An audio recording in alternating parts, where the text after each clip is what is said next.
nesta noite, a ministração da palavra do Senhor segue dentro da nossa exposição bíblica.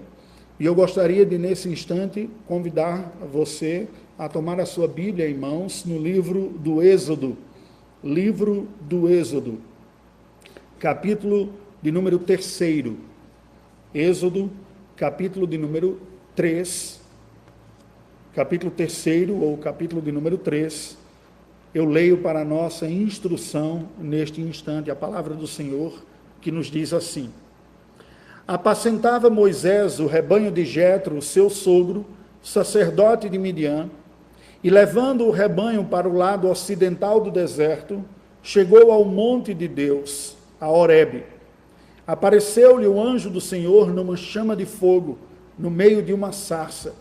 Moisés olhou, e eis que a sarça ardia no fogo, e a sarça não se consumia. Então disse consigo mesmo: irei para lá, e verei essa grande maravilha. Porque a sarça não se queima? Vendo o Senhor que ele se voltava para ver, Deus, do meio da sarça, o chamou e disse: Moisés, Moisés. Ele respondeu: eis-me aqui. Deus continuou: não te chegues para cá. Tira as sandálias dos pés, porque o lugar em que estás é terra santa. Disse mais: eu sou o Deus de teu pai, o Deus de Abraão, o Deus de Isaque e o Deus de Jacó. Moisés escondeu o rosto, porque temeu olhar para Deus. Disse ainda o Senhor: certamente vi a aflição do meu povo que está no Egito, e ouvi o seu clamor por causa de seus exatores. Conheço-lhe o sofrimento. Por isso desci a fim de livrá-lo da mão dos egípcios e para fazê-lo subir daquela terra a uma terra boa e ampla, terra que mana leite e mel, o lugar do cananeu, do eteu, do amorreu, do ferezeu, do eveu e do jebuseu. Pois o clamor dos filhos de Israel chegou até mim, e também vejo a opressão com que os egípcios os estão oprimindo. Vem agora, e eu te enviarei a Faraó, para que tires o meu povo, os filhos de Israel, do Egito. Então disse Moisés a Deus: quem sou eu para ir a Faraó e tirar do Egito os filhos de Israel? Deus lhe respondeu: eu serei contigo, e este será o sinal de que eu te enviei. Depois de haveres tirado o povo do Egito, servireis a Deus neste monte. Disse Moisés a Deus: eis que quando eu vier aos filhos de Israel e lhes disser: o Deus de vossos pais me enviou a vós outros, e eles me perguntarem: qual é o seu nome? Que lhes direi? Disse Deus a Moisés: eu sou o que sou. Disse mais: assim dirás aos filhos de Israel: eu sou, me enviou a vós outros. Disse Deus ainda a Moisés: assim dirás aos filhos de Israel: o Senhor, o Deus de vossos pais, o Deus de Abraão, o Deus de Isaque e o Deus de Jacó, me enviou a vós outros. Este é o meu nome eternamente, e assim serei lembrado de geração em geração. Vai, ajunta os anciãos de Israel e dize-lhes: o Senhor, o Deus de vossos pais, o Deus de Abraão, o Deus de Isaque e o Deus de Jacó, me apareceu dizendo: em verdade vos tenho visitado e visto o que vos tem sido feito no Egito. Portanto, disse eu: far-vos-ei subir da aflição do Egito para a terra do cananeu, do eteu, do amorreu e do ferezeu, do eveu e do jebuseu, para uma terra que mana leite e mel. E ouvirão a tua voz, e irás com os anciãos de Israel ao rei do Egito, e lhe dirás: o Senhor, o Deus dos hebreus, nos encontrou. Agora, pois, deixa-nos ir, caminho de 3 dias para o deserto, a fim de que sacrifiquemos ao Senhor nosso Deus. Eu sei, porém, que o rei do Egito não vos deixará ir, se não for obrigado por mão forte. Portanto, estenderei a mão e ferirei o Egito com todos os meus prodígios que farei no meio dele. Depois vos deixará ir. Eu darei mercê a este povo aos olhos dos egípcios, e quando sairdes, não será de mãos vazias. Cada mulher pedirá à sua vizinha e à sua hóspeda joias de prata e joias de ouro e vestimentas. as quais porei sobre vossos filhos e sobre vossas filhas, e despojareis os egípcios. Oremos ao Senhor. Deus bendito, a tua palavra acaba de ser lida. E nós nos confessamos, Senhor, dependentes da iluminação do teu Espírito. Individualmente, cada um de nós, quaisquer pessoas, para que sejamos abençoados pela ministração da tua palavra, para que ela produza a redenção e frutos espirituais, necessitamos da graça do teu Espírito a nos iluminar. Pedimos que tu nos assistas neste instante, aqueles que estão ouvindo a palavra agora e aqueles que haverão de ouvir oportunamente. Rogamos, ó Deus, que tu tomes nossa mente e o nosso coração cativos à tua palavra pelo poder do teu Espírito. Em nome de Jesus. Amém, Senhor Deus. Qual é a obra que Deus realiza no mundo através da sua igreja, do seu povo?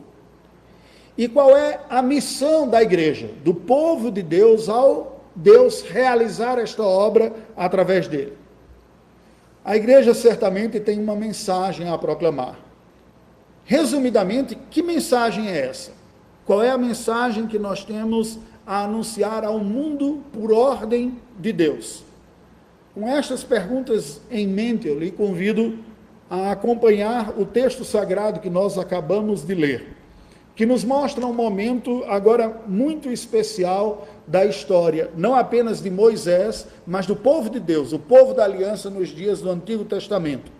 Estes primeiros capítulos do livro de Êxodo são capítulos que cobrem um período de tempo muito grande, não apenas entre o livro de Gênesis e Êxodo, que demoram 430 anos, mas entre o capítulo 2º e o capítulo 3º foram passados já 40 anos.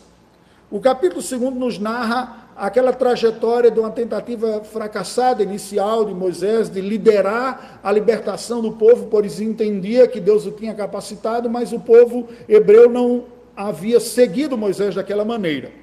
E ele foge, então, atravessa o grande deserto e se estabelece na terra de Midian. Casa-se com uma das filhas de Jetro, sacerdote de Midian, com Zípora. Lá, portanto, constitui família, tem seu filho, e se passaram 40 anos. Aquele homem que fora educado no palácio real do Egito, recebendo a melhor instrução que havia do mundo, mas sabendo da sua identidade e até mesmo sabendo de sua vocação como libertador do povo de Deus, agora se vê despido da glória palaciana aristocrática da sua formação egípcia. Moisés passou, vejam, não 40 dias, não 40 meses, 40 anos vivendo no deserto de Midian. Uma vida simples, cuidando de sua esposa, cuidando dos seus filhos que lhes nasceram lá em Midian, cuidando de ovelhas. Neste período, o Senhor Deus certamente estava trabalhando com a vida de Moisés, estabelecido naquela terra, naquela região desértica. Deus aparece para Moisés de uma forma muito inusitada, através de uma fala especial, sendo dada por um arbusto. A voz se fazia ouvir através do arbusto. Arbusto esse, em chamas, que não se consumia, que é o símbolo da Igreja Presbiteriana do Brasil e de muitas igrejas presbiterianas pelo mundo afora também. Por que será também, não é? Certamente isto aponta para as perguntas que nós anunciamos inicialmente aqui neste sermão, na mensagem que nós temos a proclamar, que Deus nos entregou da sua parte. Deus então fala a Moisés e lhe chama, um chamado especial, e com uma competência, uma responsabilidade de ser mediador da libertação divina para o seu povo hebreu, tirando-os lá da terra do Egito e levando-os à terra prometida. Deus havia anunciado então que faria isso e diz a Moisés que usaria Moisés para fazer essa trajetória, tirar o povo da terra prometida e levar até Canaã. Bem, é dentro deste contexto que Deus fala a Moisés e que lhe chama, e que faz o chamado, que ele anuncia a sua obra. aquilo que ele vai fazer através de Moisés para cumprir o seu propósito na história da redenção do seu próprio povo. Sendo assim, o tema da mensagem desta noite, que eu lhe convido a refletir, é o anúncio divino da sua obra libertadora. Acompanhemos este anúncio que Deus fez aqui a Moisés e vejamos o que o Senhor tem a dizer a nós mesmos nesta ocasião. O anúncio divino da sua obra libertadora. Acompanhe na sua Bíblia aí, Êxodo capítulo 3, versículos de 1 a 6.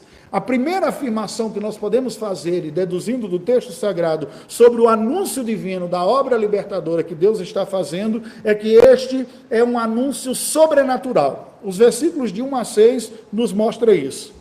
Enquanto Moisés estava levando a sua vida pacata e ordinária, apacentando o rebanho do seu sogro Jetro, sacerdote de Midian, nos diz o texto sagrado que levava o rebanho para o lado ocidental do deserto, ele chega ao monte de Deus, a Horebe, também conhecido posteriormente como Monte Sinai, e ali o Senhor lhe aparece, o anjo do Senhor, numa chama de fogo no meio de uma sarça. Sarça é um pequeno arbusto, e aquela cena inusitada chamou a atenção de Moisés. Como pode uma árvore pequena estar em chamas, mas não se queimar? Como é possível? Aquilo lhe chamou a atenção, pois a sarça ardia, mas não se consumia. E ele se aproxima então, dizendo consigo mesmo, curioso, e diz, eu vou lá para ver o que está acontecendo. Como é possível esta realidade de um arbusto em chamas que não se consumia? Entre os versículos 4 e 6, nós vemos então que o Senhor Deus se volta e fala com Moisés a partir da sarça e diz, Moisés, Moisés. Essa repetição do nome pessoal é um padrão que nós percebemos no Antigo Testamento, que indica um chamado para a intimidade. Pessoas com quem Deus está chamando para falar algo especial, ele faz esse chamado com duplo nome. É diferente da nossa língua, não é? Nós talvez chamássemos, olha, eu tenho algo especial para dizer para vocês, mas o hebraico tem algumas sutilezas e uma das formas de indicar a importância do que está dizendo é a repetição das palavras. O superlativo, por exemplo, é dado pela repetição tríplice. Santo, santo, santo ao Senhor dos Exércitos, significa santíssimo ao Senhor dos Exércitos. Mas quando o nome de alguém é dito duas vezes, Deus está chamando para uma palavra especial. Perceba que ocorre a mesma coisa quando ele chama Samuel para ser sacerdote e vai lhe avisar. Ele fala, Samuel, Samuel. Jacó, Jacó. Abraão, Abraão. E aqui o Senhor então fala, Moisés, Moisés. Como que dizendo, eu tenho um recado especial para você. Ao ouvir o chamado de Deus, Moisés ouve ainda Deus continuando falando e diz, não te chegues para cá, tire as sandálias dos pés, porque o lugar em que estás é terra santa. E disse mais o Senhor, eu sou o Deus de teu pai, o Deus de Abraão, de Isaque e de Jacó.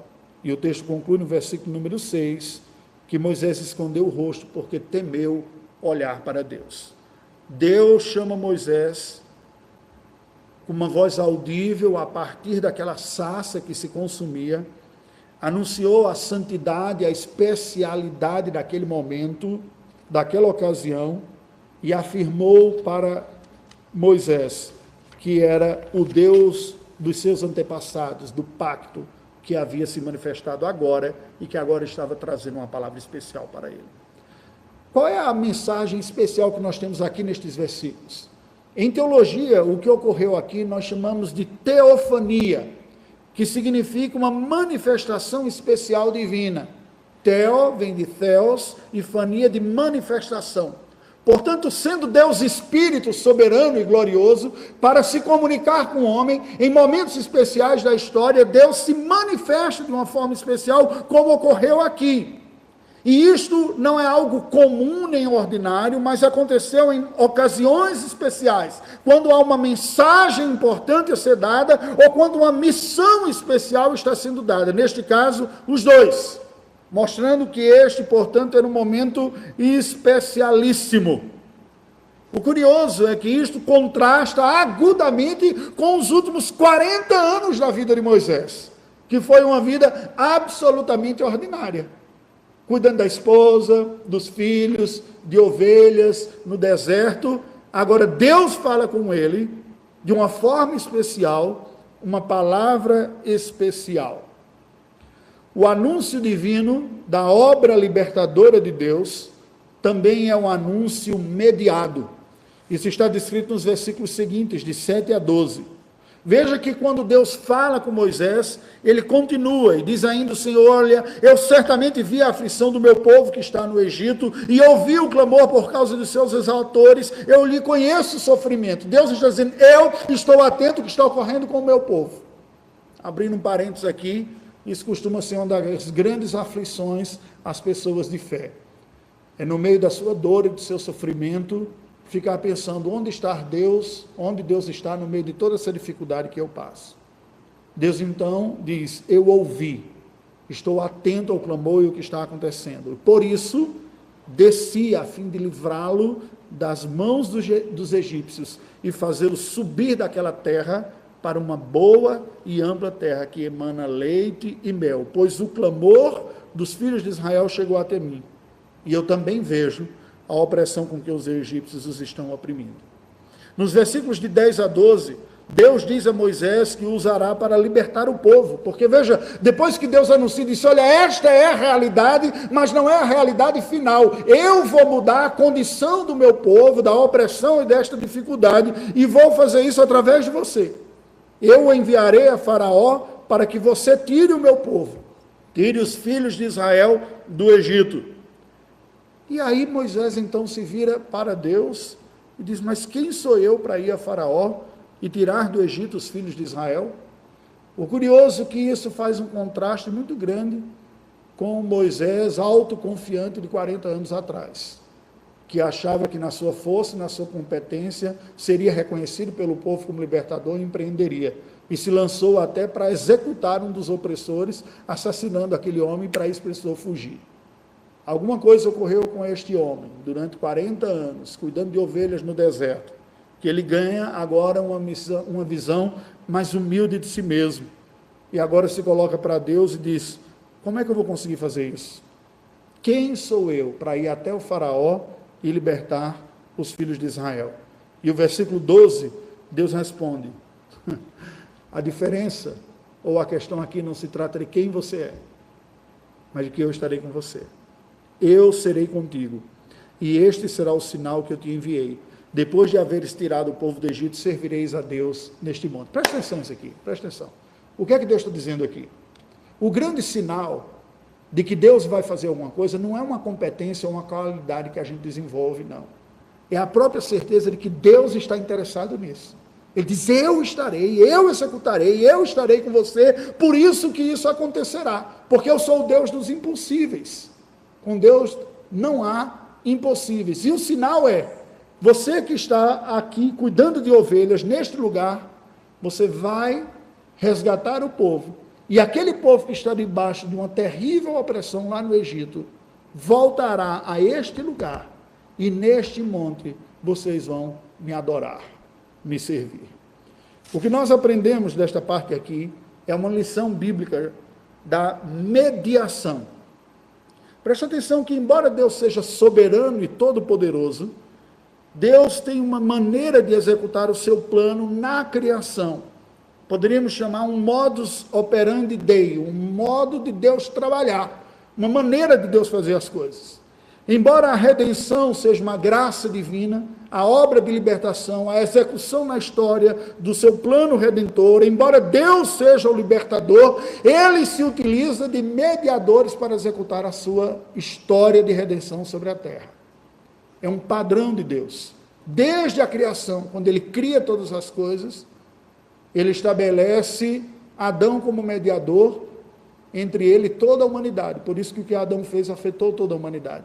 Quando ele vai restaurar este pacto depois, ele estabelece Noé como resgatador e o restaurador deste pacto. Posteriormente, ele chama Abraão e restaura através da mediação de Abraão. E agora Moisés está sendo levantado para ser um novo mediador, produtor desta libertação. A instrumentalidade mediadora é uma responsabilidade graciosa. Primeiro é uma responsabilidade. E agora o Moisés mais maduro tem ciência das implicações deste chamado. Mas é graciosa, porque não se baseia na competência nossa ou de quem quer que seja de fazer o que Deus está dizendo para ser feito, mas na capacidade de Deus de executar esta obra. Por fim, o anúncio divino da sua obra libertadora que Deus executa é um anúncio pactual. Veja o que nos diz os versículos 13 a 17. Dos versos de 13 a 15, Deus manda Moisés identificar o Senhor Deus, como o operador da salvação, da redenção.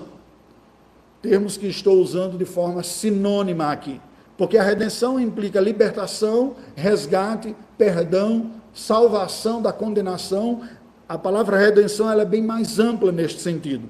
E o que Moisés está fazendo é não apenas uma redenção de uma opressão histórica, de um sofrimento, de um jugo, de um governo tirano, explorador, mas também é uma redenção espiritual. O povo está sendo resgatado daquele mundo politeísta do Egito para um mundo no qual ele conhecerá a Deus e viverá para Deus e com Deus. O Senhor, portanto, diz assim, dize mais, quando vier aos filhos de Israel, lhes disser, o Deus de vossos pais enviou a vós outros, e eles me perguntarem, qual é o seu nome? A pergunta que Moisés faz, eu vou dizer o quê? E Deus disse a Moisés, diga, eu sou o que sou. Assim dirás aos filhos de Israel, o eu sou me enviou. Disse Deus mais ainda a Moisés, assim dirás aos filhos de Israel, o Senhor, o Deus de vossos pais, o Deus de Abraão, o Deus de Isaque, o Deus de Jacó me enviou a vós outros, este é o meu nome eternamente, e assim serei lembrado de geração a geração. Preste atenção, o que é dito aqui é não apenas, que eu sou o Deus dos antepassados, e do mesmo modo como fui com os patriarcas lá no passado, continuo sendo com esta geração presente aqui, fazendo alusão ao pacto histórico e geracional de Deus com o seu povo ao longo do tempo, ao longo das gerações, mas também há uma identidade pessoal identificada aqui. O verbo hebraico que é usado e que está na raiz do nome pessoal com o qual Deus se revela, é o verbo que indica o ser essencial, por essência. Por isso ele é colocado, eu sou o que sou. Deus é o único ser que de fato pode dizer, eu sou. A realidade essencial está em Deus. Tudo mais que existe é contingencial. Teve um começo, tem um desenvolvimento, tem mudanças e terá um fim. De alguma forma, embora nós que fomos criados à imagem e semelhança de Deus, teremos uma existência continuada, mas experimentaremos uma transformação. Deus não. Deus sempre existiu, Deus existe, Deus sempre existirá, porque Ele é. A sua própria natureza é a realidade essencial. O que Deus está dizendo é o seguinte, maior do que tudo que você conheça, qualquer força, qualquer realidade, tudo por mais gigantesco que for, não se compara a mim mesmo. Eu sou a realidade máxima, última, completa e verdadeira. O único ser autoexistente, todo-poderoso, infinito, é quem está mandando você ir ao Egito e salvar o meu povo. Este Deus, e aqui há um paradoxo muito interessante, o Deus infinito, todo-poderoso, absolutamente independente, autossuficiente, é, ao mesmo tempo, Deus que se revela graciosamente e gentilmente a pecadores e os atrai para si. Deus, portanto, se revela aqui como esse Yahvé, é o nome em hebraico, o ser essencial, que se estabelece em pacto com o seu povo. E nos versículos 16 e 17, nós vemos que Deus diz, vai, ajunta os anciãos de Israel e lhes diz, o Deus, o Senhor, Deus de vossos pais, de Abraão, Isaque e Jacó, que me apareceu, disse que vos tem visitado e visto que vocês têm sofrido, e, portanto, ele disse, eu vos farei subir da aflição do Egito para a terra, que hoje é ocupada pelo cananeu, eteu, amorreu e ferezeu, uma terra que mana leite e mel. O texto sagrado nos aponta aqui a verdade do pacto, da aliança. A libertação dos hebreus é o cumprimento do pacto patriarcal. Quando Deus tinha falado com Abraão, com Isaac, com Jacó lá no passado, e disse: eu serei o seu Deus, da sua descendência, eu multiplicarei vocês, vocês serão uma grande nação que vão habitar nesta terra, que vai habitar nesta terra. Deus agora está dizendo: por fidelidade à promessa que eu fiz aos seus antepassados.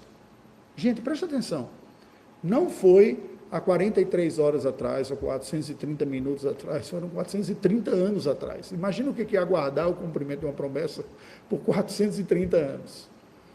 A gente não consegue imaginar o que seria passar 430 dias em quarentena, não é? Passar algumas semanas numa realidade que foge completamente ao nosso controle. Agora foram 430 anos e Deus está dizendo: eu cumprirei.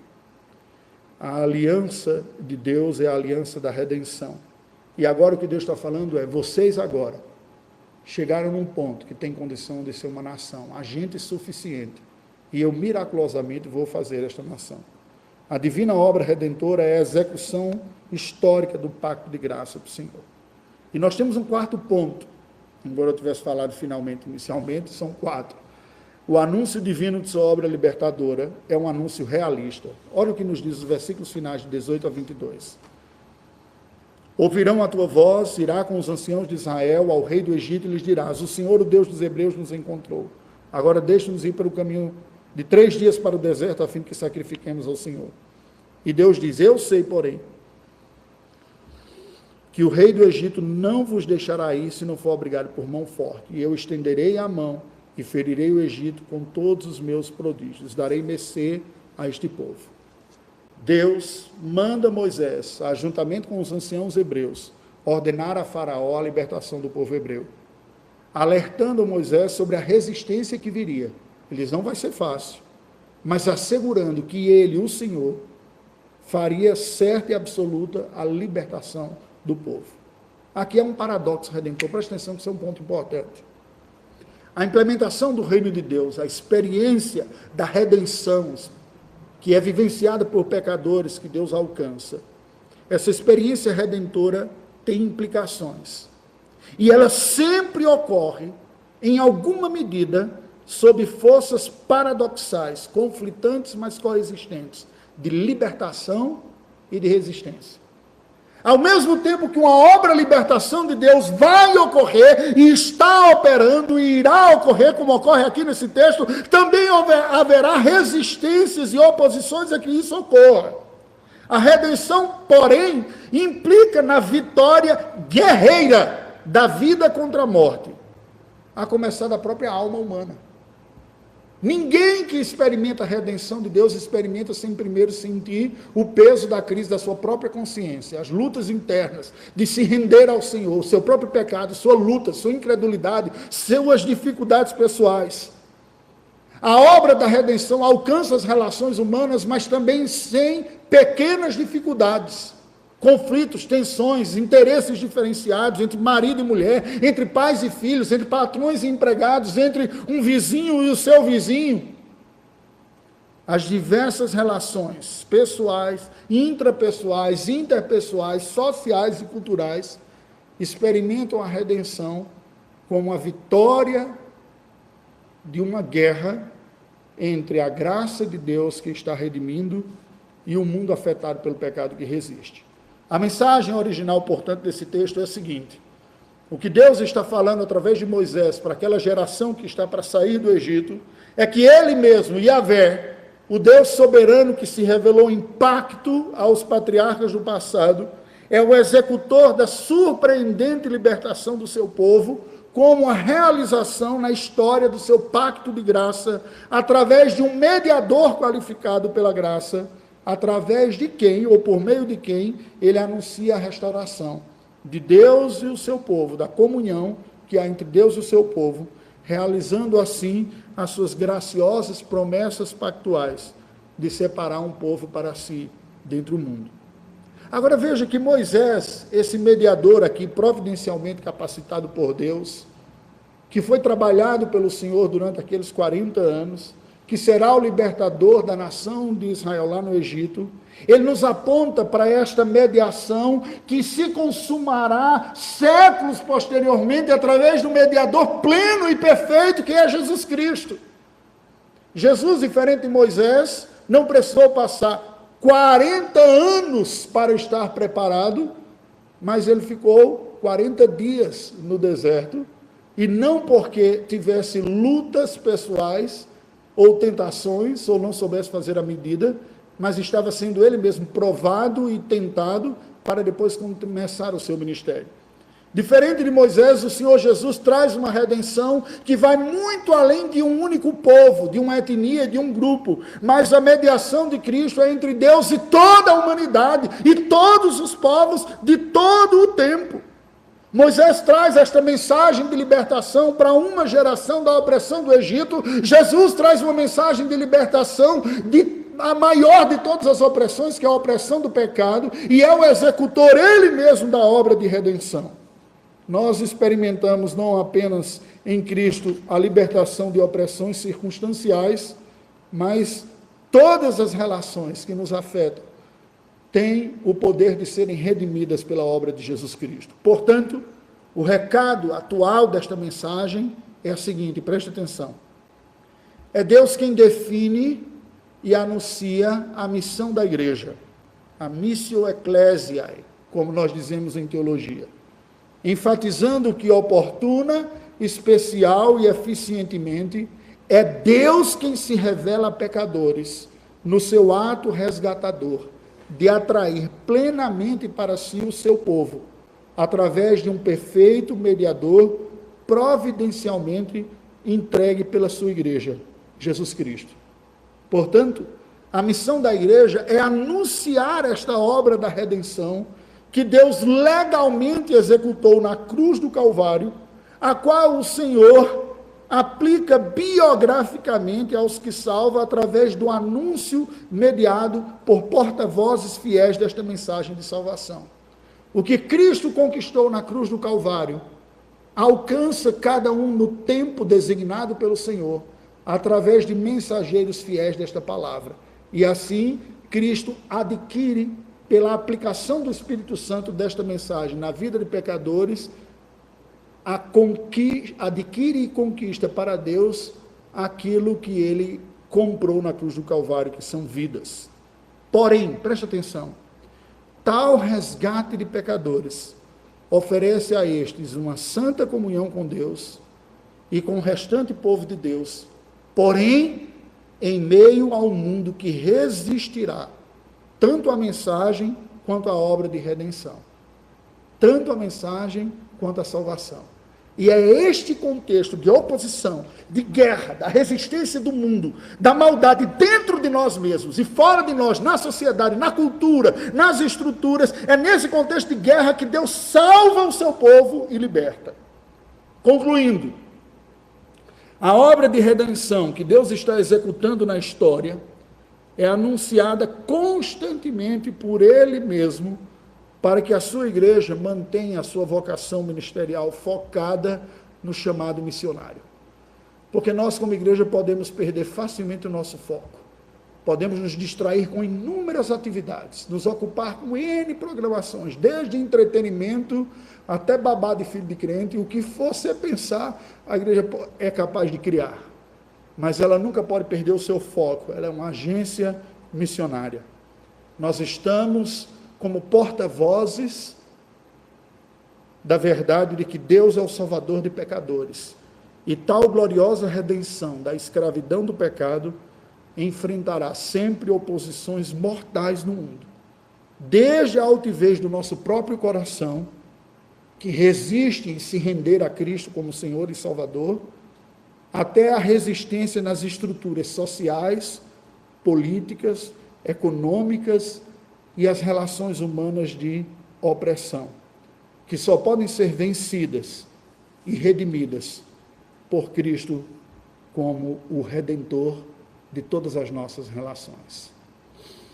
Vamos orar ao Senhor.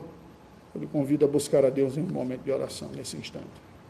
Deus bendito, nós te rendemos graças pelo teu Filho Jesus Cristo, Senhor nosso, Redentor nosso, Mestre, Profeta, Teu Filho, aquele que com a sua morte pagou pelos nossos pecados e com a sua ressurreição venceu os nossos pecados e a própria morte.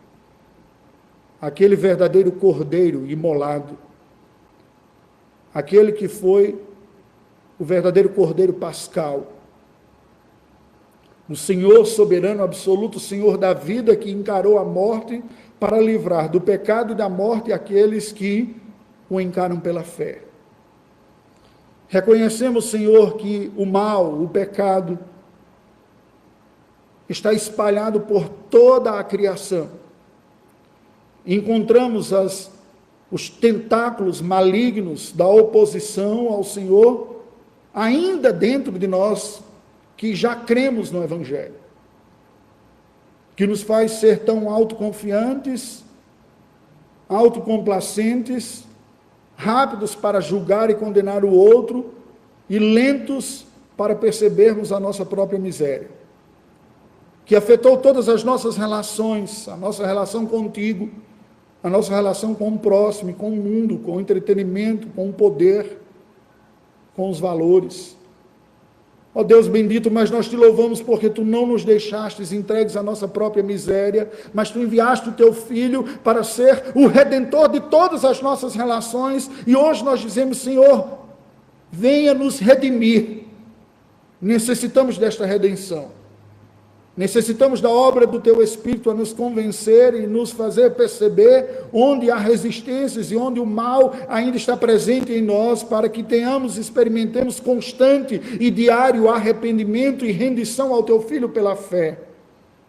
Olha para a nossa vida, vê aquilo que nos tem causado sofrimento. Alguns deles são frutos dos nossos próprios erros e pecados, outros são frutos dos erros e pecados dos outros, e outros são frutos do efeito colateral do pecado no mundo. Deste mundo que está caído, que produz epidemias, opressões, explorações. Ó Deus, ajuda-nos a nos submeter ao Teu Filho Jesus e a anunciar a mensagem de redenção no Teu Filho Jesus, para que nós e o nosso próximo experimentem tal graça. É esta oração que fazemos em nome do Teu Filho Jesus. Amém.